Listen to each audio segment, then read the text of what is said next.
ETF index mutual funds నేర్చుకుని stock మార్కెట్లో రాణించాలనుకుంటున్నారా? వెంటనే ఈ నెంబర్కి కాల్ చేయండి.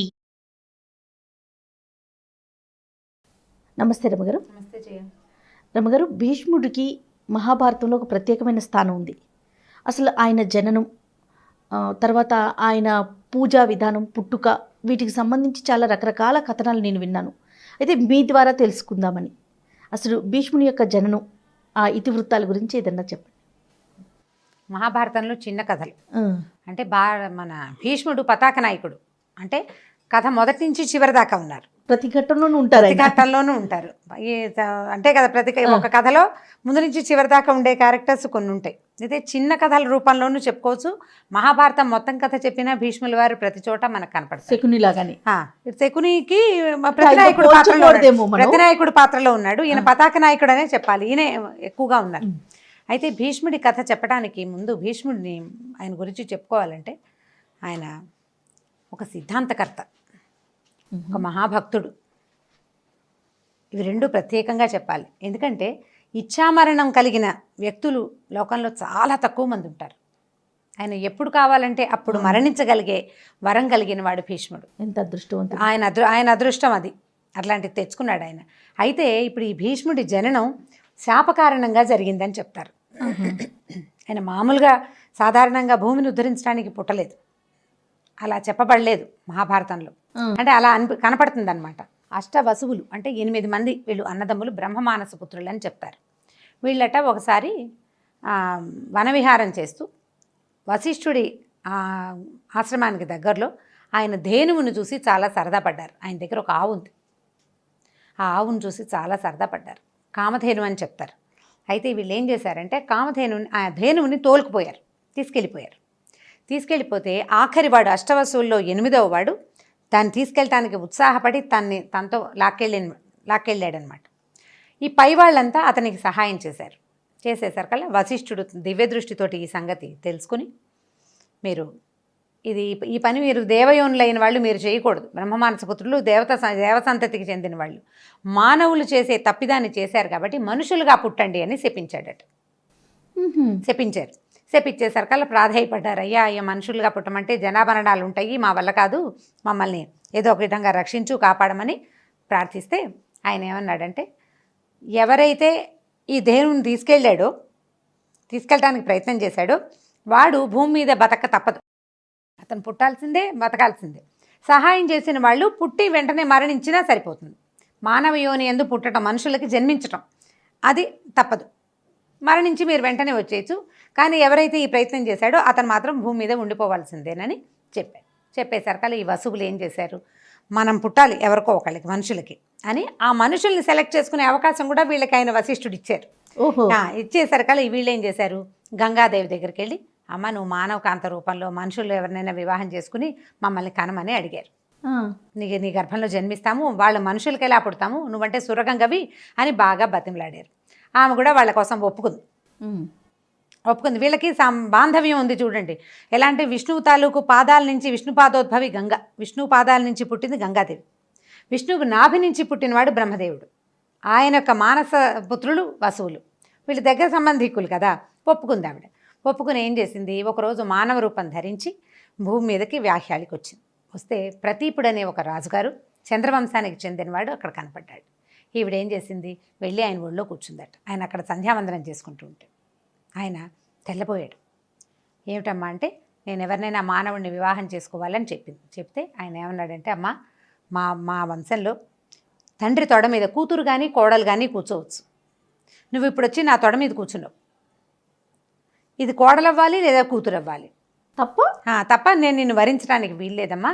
ఒక పని చెయ్యి, నాకు భవిష్యత్తులో కుమారుడు కనుక జన్మిస్తే నువ్వు అతన్ని వరించవచ్చు అని చెప్పాడట. కోడలిగా అనుకున్నాడు, ఒప్పుకున్నాడు ఆయన. తర్వాత కాలంలో ఈవిడ ఇప్పుడు తండ్రి ఒళ్ళో కూర్చున్న ఆవిడ కొడుకుని పెళ్లి చేసుకోవటం ఏమిటని మనకు అనిపిస్తుంది విచిత్రంగా. ఈవిడేమో దైవాంశ కదా, అప్పుడు ఒక మానవ రూపం ధరించి వచ్చింది, తర్వాత మళ్ళీ మానవ రూపం ధరిస్తుంది. ఆవిడ వాళ్ళకి జరామరణాలు ఉండవు, వృద్ధాప్యం ఉండదు, ఎప్పుడు నిత్యయవనులుగా ఉంటారు దేవతలు. చాలా కాలం తర్వాత ఈయనకు ఒక కుమారుడు జన్మించాడు. ఆయన శంతనుడు, ఆయన పేరు శంతనుడు అనే రాజు. భూమి మొత్తానికి ఆయనే రాజు. సరే ఈవిడేం చేసిందంటే ఈ శంతనుడిని వివాహం చేసుకునే ఉద్దేశంలో ఉంది. ఒకసారి శంతనుడు గంగానది తీరానికి సాయంకాలం వ్యాహ్యాళికి వచ్చాడు. ఈవిడ మానవ రూపం ధరించి ఆయనకు కనపడేసరికల్లా ఆయన ఆవిడని చూడగానే ప్రేమించాడు. తనని వివాహం చేసుకోమని అడిగాడు. అప్పట్లో ఈ ప్రపోజ్ చేయటము ఇవన్నీ చాలా సహజమైన సంగతులుగా మనకి భారత కథలో ఎంతమంది కనిపిస్తారో, కనపడంగానే నన్ను పెళ్లి చేసుకో అని దానికి ఏ విచక్షణ లేకుండా ఆ అమ్మాయిని పెళ్లి చేసుకు తెచ్చుకోవడం కనపడుతుంది. నాకు చిన్నప్పుడు ఈ కథలు చదివినప్పుడు ఆశ్చర్యంగా ఉండేది, ఇదేమిటి ఇలా అడుగుతారా అని.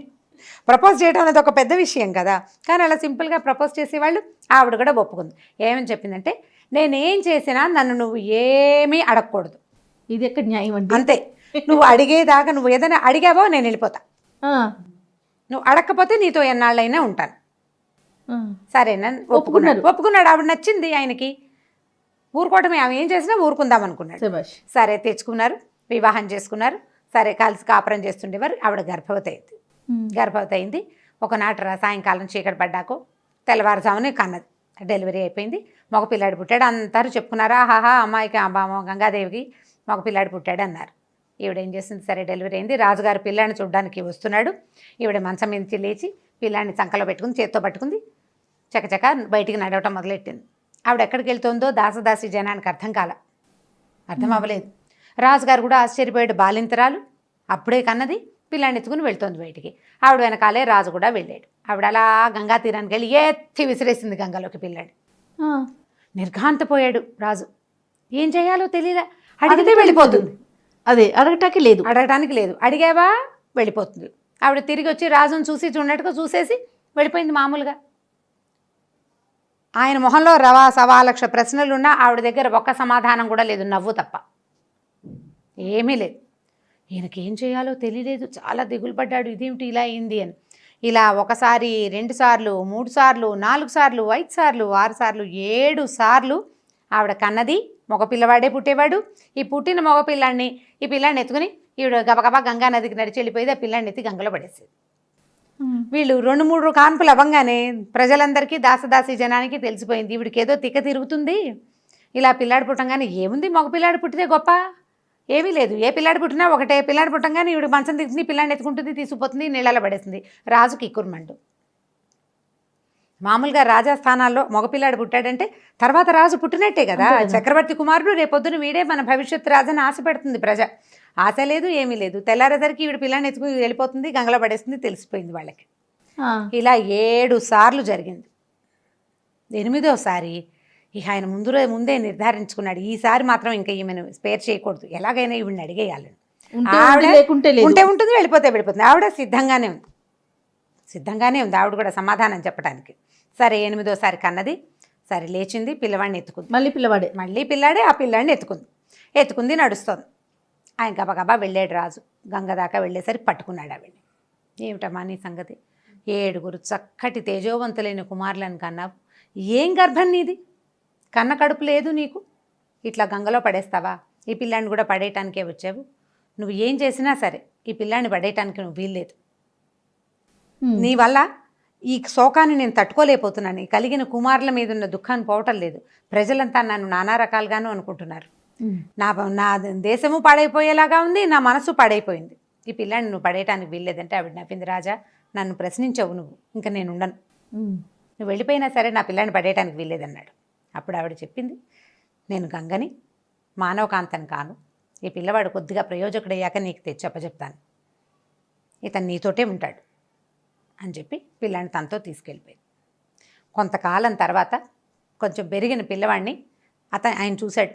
సాయంకాలం పూట అలా దిగులుగా ఉండేవాడు. ఇంకా మళ్ళీ ఆయన వివాహం చేసుకోవాలి, అలాగే ఉండిపోయారు రాజు. ఆవిడ పిల్లడితో సహా వెళ్ళిపోయింది, గంగలో కలిసిపోయింది. ముందు 7 కుమారుల్ని కలిపేసింది, 8వ వాడిని మాత్రం ఎత్తుకుని మామూలుగా ఆవిడ కూడా వెళ్ళిపోయింది అనమాట. కొంతకాలం తర్వాత 14 సంవత్సరాలు 15 సంవత్సరాలు కొంత పిల్లాడు పెద్దవాడు అయ్యాక అని చెప్తారు మరి. అయితే ఒకనాడు సాయంకాలం ధనుర్బాణాలు ప్రాక్టీస్ చేస్తున్న, అంటే విలువిద్యని ప్రాక్టీస్ చేస్తున్నటువంటి కుర్రాడిని ఈయన చూశాడనమాట. చూసేసరికల్లా ఆ కుర్రవాడిలో తన పోలికలు కనపడ్డాయి ఆయనకి. ఒకవేళ వీడు నా కొడుకేమోనని ఆయన కనిపించే లోపల గంగాదేవి కూడా వచ్చి ఆయనకి ఈ కథ చెప్పి, ఇతను నీకోసమే జన్మించాడు, ఈ పిల్లాడిని తీసుకో, దేవవ్రతుడు ఆ అబ్బాయి పేరు, దేవవ్రతుడు అని పెట్టిన పేరు, నువ్వు ఈ పిల్లవాడిని తీసుకోమని పిల్లాడిని ఈయనకు అప్పచెప్పేసి ఆవిడ వెళ్ళిపోయింది. ఈయన తన కొడుకుని ఇంటికి తెచ్చుకున్నాడు, యువరాజును చేసుకున్నాడు, చక్కగా పిల్లాడితో బాగుండేవాడు. అయితే ఏమైంది, యువరాజు అయిన తర్వాత కొడుకు వివాహం కూడా చేసుకోవాలి, మరి తర్వాత రాజు అవ్వాలి కదా అతను. ఇంతలో ఏమైందంటే ఆ కాలంలో ఈయన సత్యవతి అని ఒక అమ్మాయిని ప్రేమించాడు శంతన మహారాజు. ఈ అమ్మాయి ఏంటంటే దాశరాజు అనే ఒక జాలరి వంశానికి చెందిన ఒక ఆయన కూతుర్ని, అమ్మాయి పేరు సత్యవతి. ఆవిడని మత్స్యగంధి అంటారు. ఆవిడ దగ్గరలోకి వస్తే చేపల వాసన వస్తుందన్నమాట. మత్స్యవాసన అంటే మరి చేపల వాసన దుర్గంధం కదా అనుకునే వాళ్ళం చిన్నప్పుడు. ఏమవుతుందో, యోజన గంధి అంటే ఆమె ఎక్కడుంటే అక్కడి నుంచి ఒక యోజనం దాకా, ఒక మైలున్నర దాకా ఆమె సువాసన వ్యాపిస్తుంది అనమాట. అట్లాంటి వరం ఉన్న ఒక అమ్మాయిని ఈయన ప్రేమించాడు. ప్రేమించి తండ్రిని అడిగాడు, ఈమెను వివాహం చేసుకో. అమ్మాయిని అడిగితే ఆవిడే మా నాన్నని అడగమంది. తండ్రిని అడిగాడు, మీ అమ్మాయిని నాకు ఇచ్చి వివాహం చేయమంటే తప్పకుండా చేస్తాను మహారాజా, మా పిల్లని పెళ్లి చేసుకుంటే దానికి పుట్టే కొడుక్కి నువ్వు రాజ్యం ఇవ్వాలి. ఈ అమ్మాయి జాతకం చిన్నప్పుడే చూపించాం, ఈమెకి చక్రవర్తి అయ్యే సంతానం కలిగే అవకాశం ఉంది. అంటే ఈవిడ పరంపరకి మహారాజా అయ్యే యోగం ఉంది. కాబట్టి మా అమ్మాయికి పుట్టిన సంతానానికే నువ్వు రాచరికం ఇస్తానంటే తప్పకుండా పెళ్లి చేసుకో, నాకు అభ్యంతరం లేదన్నాడు. ఈయన తెల్లబోయాడు. ఆల్రెడీ 18-16 సంవత్సరాల కొడుకున్నాడు ఈయనకి. పుట్టిన కొడుకుంటే ఇప్పుడు రెండో భార్యకి తర్వాత పుట్టబోయే సంతానానికి రాచరికాన్ని ఇస్తానని ఆయన ఎలా ప్రామిస్ చేస్తాడు? దాంతో ఆయన ప్రామిస్ చేయలేక, ఈ మాట ఇవ్వలేక ఆయన ఇంటికి వచ్చేసాడట. వచ్చాడు కానీ ఆయనకి అమ్మాయి మీద మనసుంది, అలా దిగులు పడుతూ ఉండేవాడు. ఈయన ఇంత దిగాలుగా ఉండటం గమనించిన ఈయన కుమారుడు మంత్రుల ద్వారా జరిగింది కనుక్కొని ఆ దాసరాజు దగ్గరికి వెళ్ళి, మీ అమ్మాయిని మా నాన్నకిచ్చి పెళ్లి చేయమని అడిగాడు. అడిగితే ఆయన తన ముందేం షరతు ఉందో ఆ షరతే చెప్పాడు. చెప్తే ఈయన ఏమన్నాడు, దేవవ్రతుడు, నాకేం అభ్యంతరం లేదు, నాకు అసలు రాజ్యం నాకు అక్కర్లేదు రాజ్యం, నా దారిని నేను ఉంటాను. మా నాన్న ఇప్పుడు మీ అమ్మాయికి పుట్టిన సంతానానికే రేపొద్దున రాజయ్యే అవకాశం ఉంటుంది, నాకు రాచరికం అక్కర్లేదు, నేను స్వచ్ఛందంగా వదిలిపెట్టేస్తున్నానని చెప్పాడు. చెప్తే దాసరాజు ఏమన్నాడు, బాగానే ఉందయ్యా, నువ్వు వదిలిపెట్టేస్తావు, ఒకవేళ రేపొద్దున నీకు వివాహం అయ్యాక నీ సంతానానికి కనుక రాజ్యం కావాలని అనిపించింది అనుకో, అప్పుడేం చేయాలి?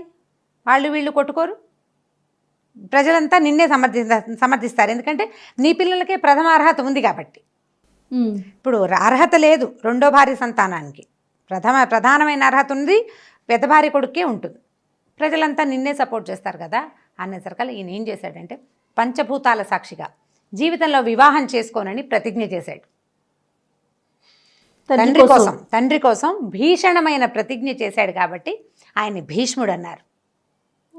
ఇక వివాహం నేను చేసుకోను, జీవితానికి వివాహం లేదు అని ప్రతిజ్ఞ చేసేసరికల్లా ఈ దేవదుందుబులు మోగాయి అని చెప్తారు. అక్కడి నుంచి దాసరాజు ఆ కుమార్తెనిచ్చి పెళ్లి చేసేసాడు శంతనుడికి.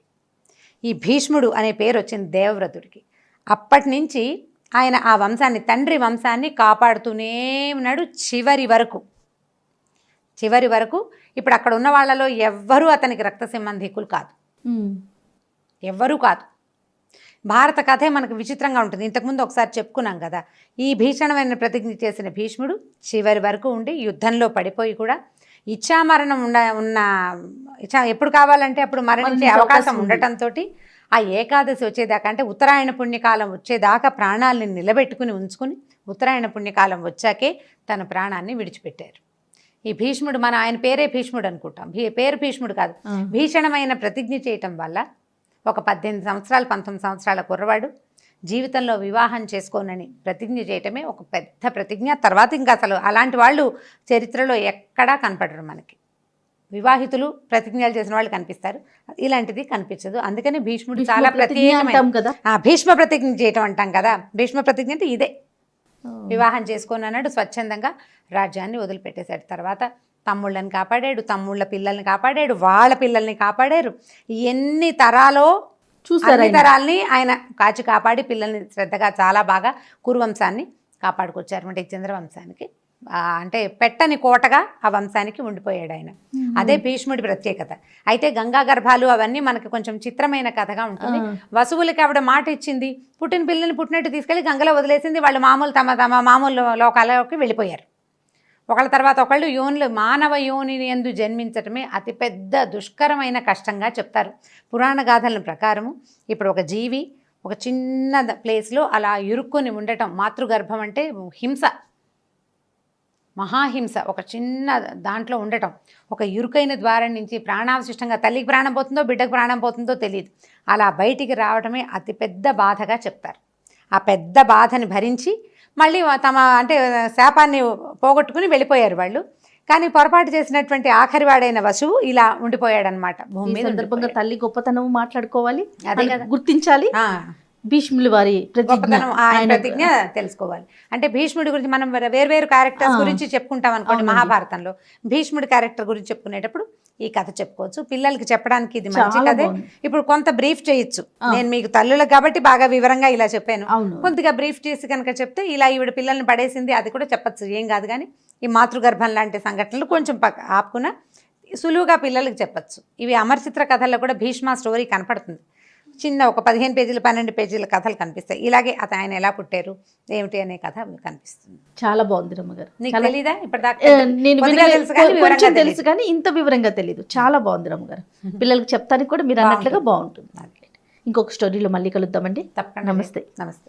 ఈ వీడియో కనుక మీకు నచ్చినట్లయితే లైక్ చేయండి, షేర్ చేయండి. మరిన్ని వీడియోస్ కోసం మా ఛానల్ సబ్స్క్రైబ్ చేసుకోండి.